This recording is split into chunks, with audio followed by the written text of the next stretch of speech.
Hello boys and girls, welcome to my channel. I'm ForClassic, and for today what I do have in here is Streets of Rage 4, a game developed by the Wizard Cube and using a Quad Crush engine, an engine behind the Rush of Streets, I mean Streets of Fury. It is a game very similar to this. So I'm testing today my GT 740M at my native resolution, which is 1366 per 768. It is my native resolution of this laptop. It is not 1080p and it is not 720p. It is slightly above the 720p. And I'm using Ultra settings, which is the maximum settings you can go in this game. And the game it is capped to 60 frames per second, which means that even if you disable VSync, the maximum performance you will be able to extract from this game, it is 60 frames per second. But in my opinion, that it is absolutely perfect for this game.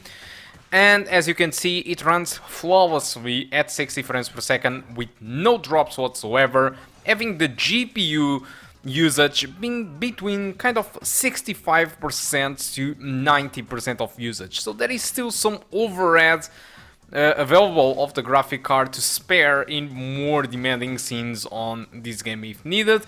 But if you run into issues in more forward environments, you can still drop down the settings to the high settings and still enjoy a very good visuals for the game. Yes, this looks very classic, but that's exactly the point that these developers try to do with this game.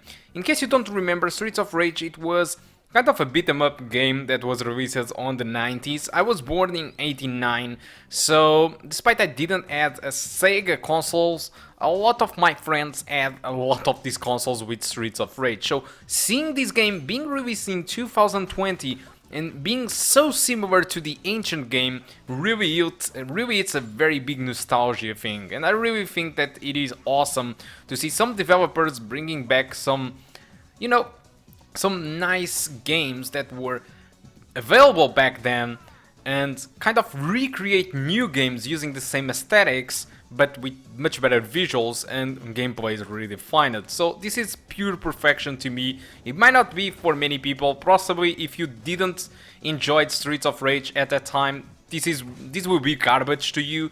But for people that were born in the 90s and actually did play Streets of Rage, this game will be awesome. And this video will be mostly for that people that actually did born in the 90s, because I think that only people from that time will understand how awesome this game it is, and actually it is very faithful to the Streets of Rage concept.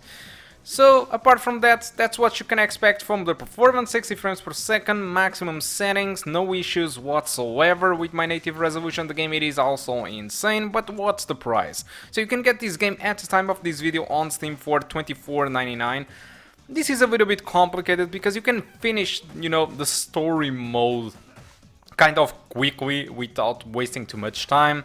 So it might be a little bit high price for that, alright? But if you intend to play the game online against other guys or playing cooperative with friends, then yes, it is a huge deal and I do recommend. You can still get this game even cheaper in other stores like Fanatical or just like Greenman Gaming if you want. They are a little bit more cheaper, but nothing really too much different, alright? So guys, I think that's all that I want to talk about Streets of Rage 4. Hope you keep enjoying the rest of the video, and I do hope to see you soon. Goodbye.